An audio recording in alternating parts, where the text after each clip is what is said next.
আজকে একটা লাউ নিয়ে এসেছি, গোল্লা লাউ, মিষ্টি কুমড়ার মতন দিয়ে রান্না হবে। রসুন বাটা, এখানে আদা বাটা, মরিচ গুঁড়ো, হলুদ গুঁড়ো, লবণ আর আদা বাটা, রসুন বাটা দিয়ে শিং মাছগুলো কষিয়ে নিচ্ছি।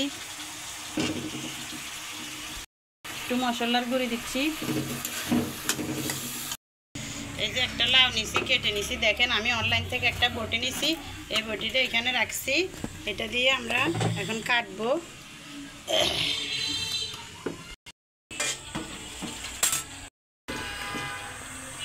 লাউটা দিয়ে দিলাম,